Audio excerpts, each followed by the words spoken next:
Hello guys, most welcome. हम कर रहे हैं कॉर्पोरेट अकाउंटिंग। चैप्टर नंबर हमारा फर्स्ट चल रहा है, that is issue forfeiture and re issue of shares. इस चैप्टर का आज का लेक्चर नंबर 9 है। इस लेक्चर के अंदर आज हम एक न्यूमेरिकल क्वेश्चन सॉल्व करेंगे और अभी तक हमने लेक्चर नंबर फर्स्ट से लगाकर 8 तक जो कुछ सीखा है उसका ही एक न्यूमेरिकल क्वेश्चन होगा, जिससे आपको समझ आएगा कि एग्जाम में किस तरीके के क्वेश्चन आते हैं और आपको सॉल्व करने पड़ते हैं।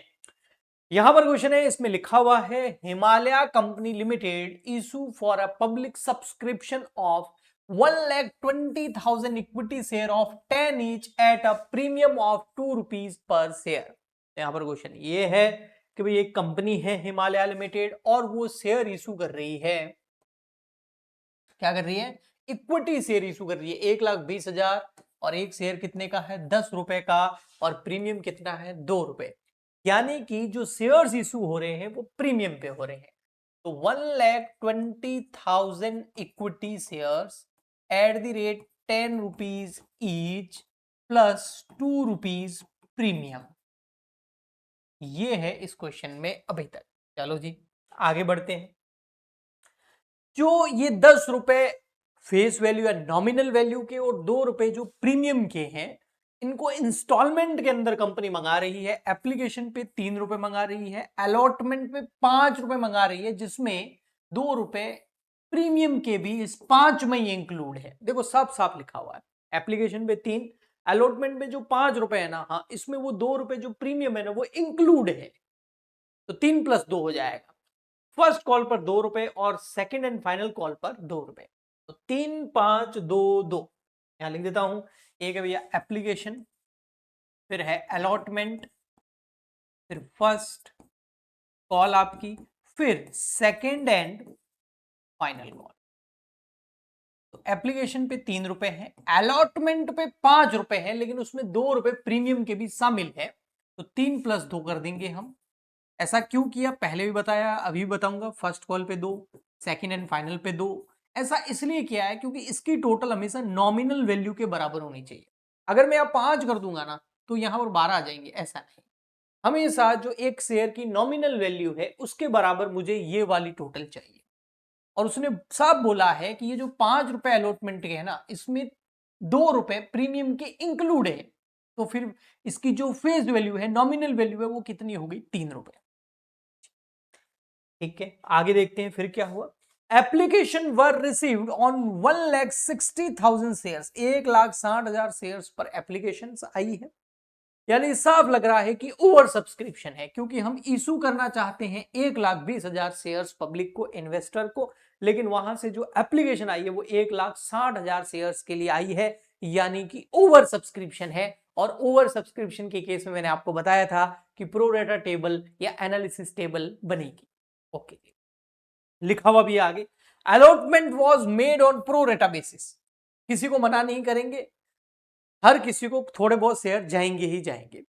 एनी एक्सेस मनी रिसीव्ड, अच्छा भाई ज्यादा एप्लीकेशन आई है तो ज्यादा एप्लीकेशन मनी आई होगी, तो एक्सेस में पैसा आया होगा। तो वो जो एक्सेस वाला पैसा है उसको आप एडजस्ट कर सकते हैं। जो एक्सेस पैसा एप्लीकेशन के साथ में आएगा उसको आप एडजस्ट कर सकते हैं अलॉटमेंट के साथ में। ठीक है भाई। फिर उसके बाद में, अच्छा पहले ये लिख देता हूं, हुआ क्या है कि भाई एप्लीकेशन यानी कि जो शेयर हम इशू करना चाहते हैं वो है 1,20,000, बट जो एप्लीकेशन रिसीव्ड हुई है, एप्लीकेशन आई है वो है 1,60,000। इसी सिचुएशन को हम क्या बोलते हैं? Over subscription. इस तरीके से सब कुछ पहले एक बार लिख लीजिए, बहुत बढ़िया रहता है वो। यानी कि ओवर सब्सक्रिप्शन का मतलब हो गया प्रो रेटा टेबल बन जाएगी आपकी। ठीक है, बना देंगे अभी। अच्छा, इसके अलावा कुछ और बोल रहा है? पहले पूरा क्वेश्चन आपको है ना पढ़ के लिख करके अच्छे से जो क्वेश्चन में गिवन है वो देख लेना, उसके बाद इसका सॉल्यूशन स्टार्ट करना है।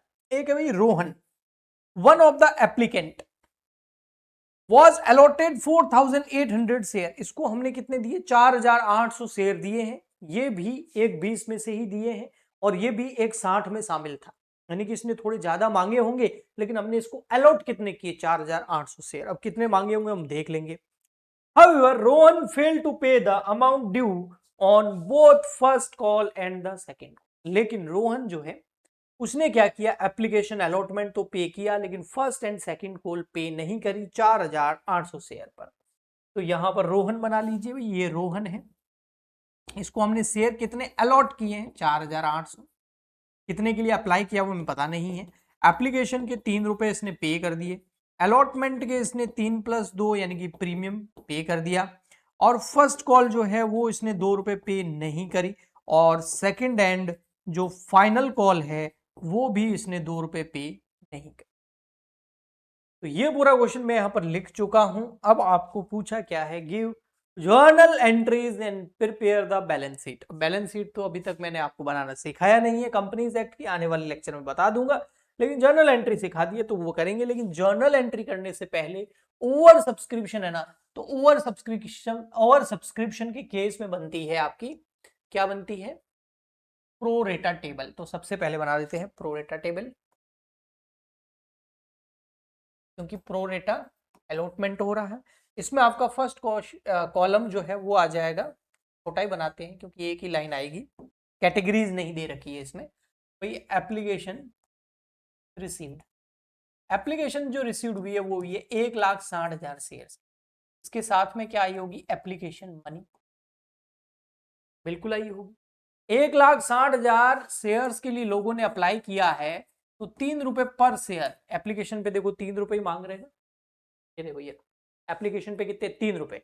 1,60,000 एप्लीकेशन आई है, तो हर किसी ने एक शेयर के साथ 3 रुपए जमा कराए होंगे, तो 1,60,000 1,60,000 मल्टीप्लाई बाय 3 करेंगे तो 4,80,000 रुपीज आए जी। अब हमने इनको शेयर कितने अलॉट किए हैं, ये जो प्रोरेटा टेबल है ना, इस कॉन्सेप्ट में पूरा ऑलरेडी बता चुका हूं, फिर भी यहां पर भी बता दूंगा। फिर हम लिखेंगे भाई शेयर इशू कितने किए। अगर 1,60 मांगे और 1,60 ही दे देते तो टेबल बनाने की जरूरत ही नहीं पड़ती, बट हमारे पास 1,60 शेयर थे ही नहीं, हम तो इशू ही 1,20 करना चाहते थे, तो हमने इनको 1,20,000 शेयर पूरे के पूरे दे दिए। तो जब हमने इनको शेयर कम दिए, इन्होंने मांगे थे 1,60,000 और हमने इनको शेयर दिए 1,20,000, तो एक्चुअल में जो इनकी एप्लीकेशन बनी है वो कितनी बनेगी, क्या वो 1,60 के हिसाब से बनेगी। आप मार्केट में गए 10 चिप्स के पैकेट लेने के लिए, एक चिप्स का पैकेट मान लेते हैं 5 रुपए का है, तो आप 50 रुपए लेके गए, आपने दुकानदार को 50 रुपए दे दिए और बोला भैया 5-5 वाले 10 पैकेट दे दो। उसने बोला मेरे पास तो केवल 2 पैकेट ही, तो वो पूरे 50 रुपए रख लेगा या 2 पैकेट के पैसे ही काटेगा 10 रुपए और बाकी के 40 रुपए आपको दे देगा, सही है ना। तो ऐसे कैसे, इन्होंने 1,60,000 शेयर मांगे थे, 3 रुपए के हिसाब से इन्होंने जमा करा दिए 4,80,000 रुपए पर शेयर, बट हम इनको शेयर कितने दे रहे हैं, 1,20,000। तो ये 480 थोड़ी हम रख सकते हैं, हम तो 1,20,000 के हिसाब से 3 रुपए पर शेयर के हिसाब से 3,60,000 रुपए रखेंगे। बाकी का जो पैसा है वो रिफंड करना पड़ेगा, वो एक्सेस मनी है। ये एप्लीकेशन की डेट पे प्रोरेटा टेबल बन रही है, ठीक है ना, थोड़ा ये ध्यान रखना।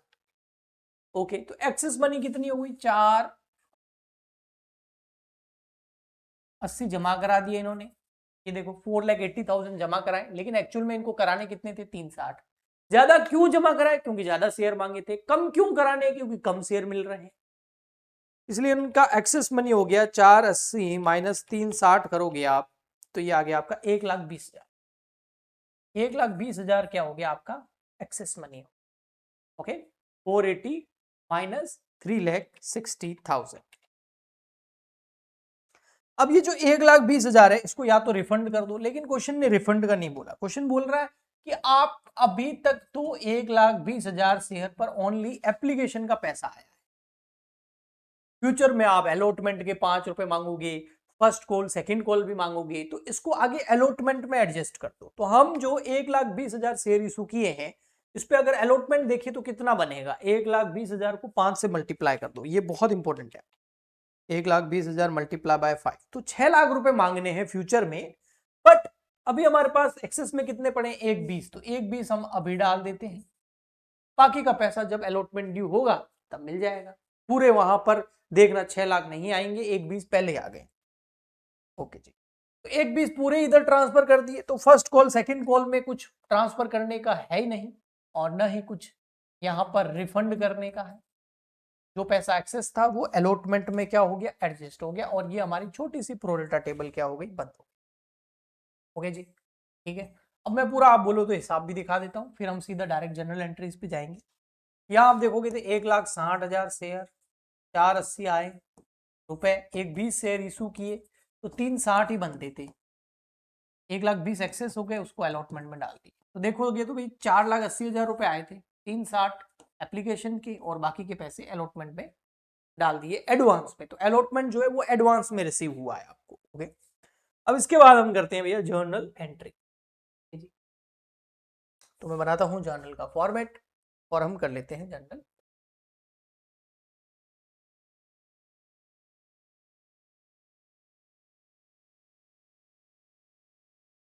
ये आ गया आपका डेट, पर्टिकुलर आ गया, छोटा सा कॉलम एलएफ का, ये हो गया डेबिट और क्रेडिट। फटाफट से लिख देता हूं मैं, date, particular, LF. Hand writing पे ज्यादा फोकस मत करना क्योंकि मैं जल्दबाजी में करा रहा हूं, ताकि आपका टाइम बचे। डेट तो पता नहीं है तो नंबर 1 कर देते हैं। सबसे पहले तो एंट्री होगी एप्लीकेशन की, bank account debit to equity share application, ES मतलब equity share application account, short में लिख रहा हूं। तो भैया देखो एप्लीकेशन कितनी आई थी, 1,60,000, और 3 रुपए के हिसाब से कितने रुपए आए थे, 4,80,000 रुपए। बस ये 480 यहां लिख दो, और यहां लिख देंगे हम एप्लीकेशन मनी रिसीव्ड। ये हो गई हमारी नरेशन। अब सेकंड एंट्री में देखो क्या होगा, ये जो इक्विटी शेयर एप्लीकेशन क्रेडिट है, ये हो जाएगा डेबिट। कितने से, 480 से क्रेडिट था, ये देखो 480 से डेबिट, और 2 इसको कहां डालेंगे, इक्विटी शेयर कैपिटल अकाउंट में। तो क्या इक्विटी शेयर कैपिटल अकाउंट में पूरे 480 ट्रांसफर करूंगा, नहीं जी, जो एप्लीकेशन का पैसा है वही। तो आप बोलोगे सर ये एप्लीकेशन का ही तो है, नहीं, एक्चुअल एप्लीकेशन मनी। वास्तव में एप्लीकेशन मनी 1,20,000 शेयर के हिसाब से 3 रुपए पर शेयर, 3,60,000 रुपए बनती है।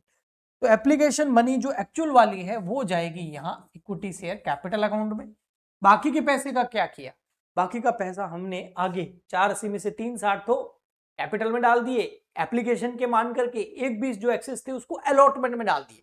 जबकि अभी तक अलॉटमेंट ड्यू नहीं हुआ है, तो एप्लीकेशन की डेट पे एंट्री चल रही है, तो अलॉटमेंट एडवांस में रिसीव हो गया है। और जब भी हमें कोई पैसा एडवांस में मिलता है तो हमारे लिए लायबिलिटी होती है, और लायबिलिटी हमेशा क्या होती है, क्रेडिट। तो हम यहां लिख देंगे equity share allotment.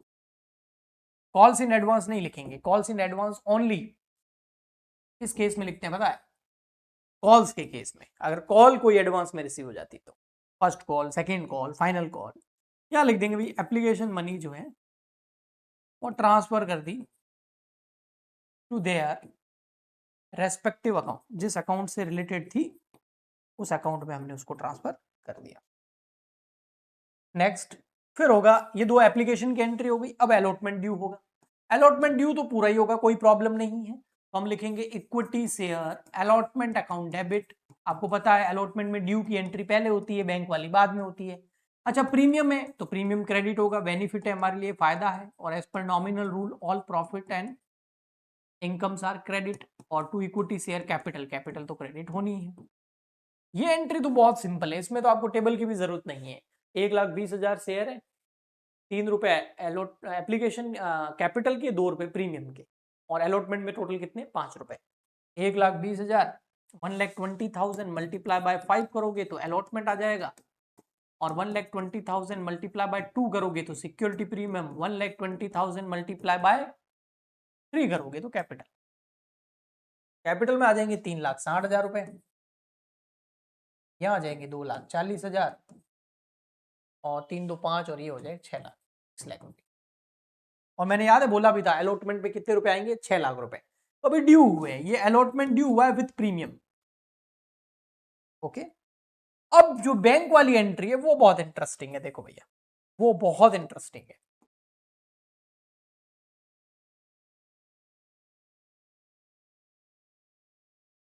Entry number 4, bank account debit to, ये जो इक्विटी शेयर अलॉटमेंट डेबिट है ये क्या हो जाएगा, क्रेडिट। इक्विटी शेयर,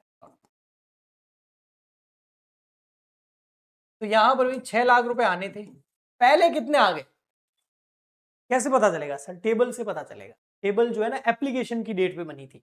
यहाँ देखो अलॉटमेंट पहले कितना आ गया था, 1,20,000, तो 6 लाख में से 1,20,000, 6 लाख में से 1,20,000 ऑलरेडी पहले हमने रिसीव कर चुके हैं एडवांस में। तो अब 6 में से 1,20 हटा दो,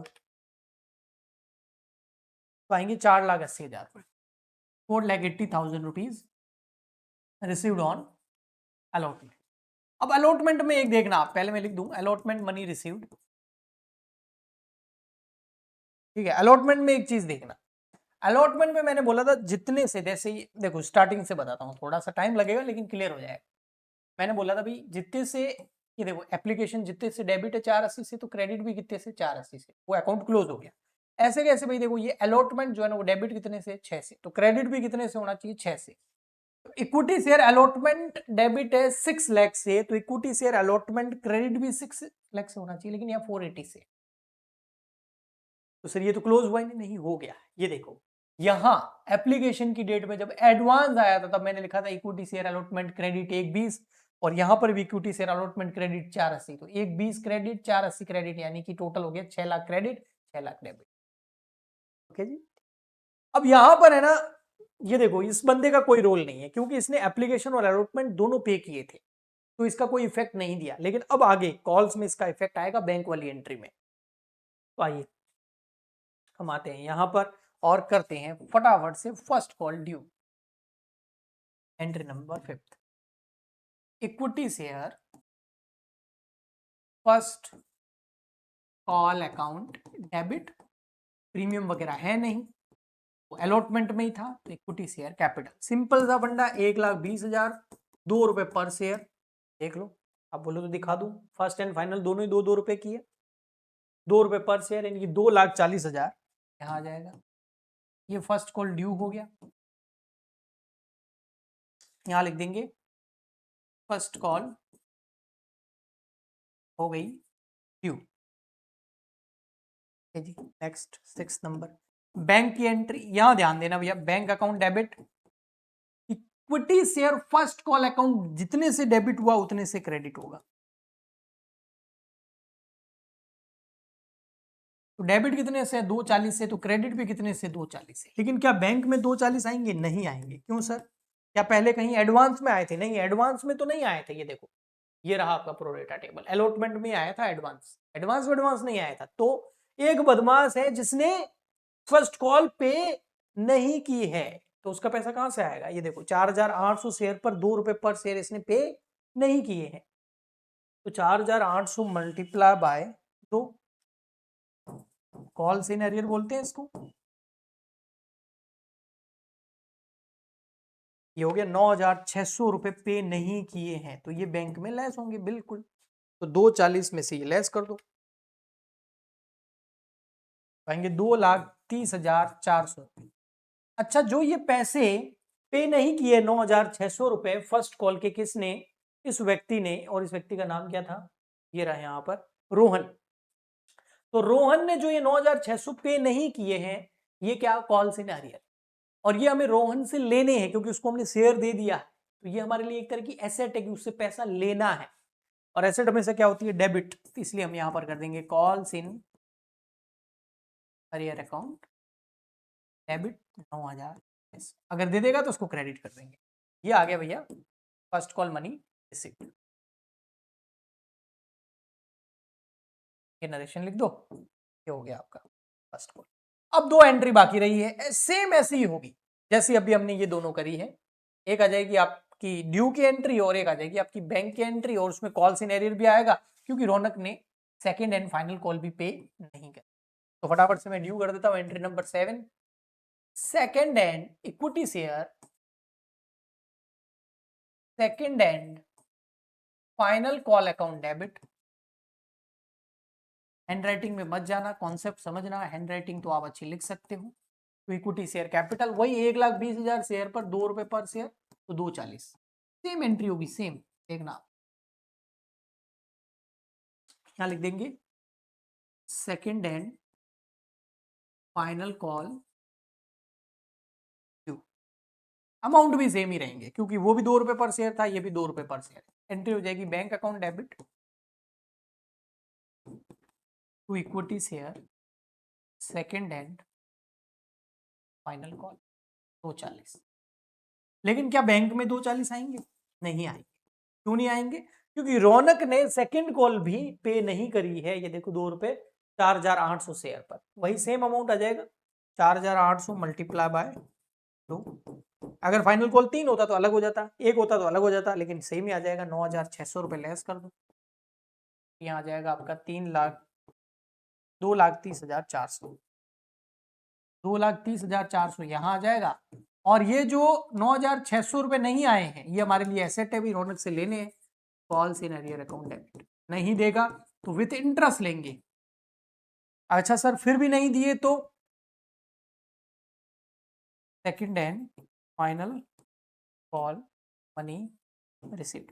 हाँ, तो मैं ये कह रहा था भाई रौनक से ये पैसे लेने हैं। कौन से लेने हैं? एक तो ये 9,600 फर्स्ट कॉल के और 9,600 सेकंड कॉल के, तो टोटल 9,000 9 9 18 19,000 लगभग 200 रुपए से लेने हैं। ये जो लेने हैं इसलिए इसको डेबिट किया है कॉल्स इन एरियर नाम से, क्योंकि एसेट हमने क्रिएट करी है। ये देगा तब ये कॉल्स इन एरियर क्रेडिट हो जाएगा और विथ इंटरेस्ट देगा। कॉल्स इन एरियर पर इंटरेस्ट रेट 10% पर एनम मैंने आपको बताई थी।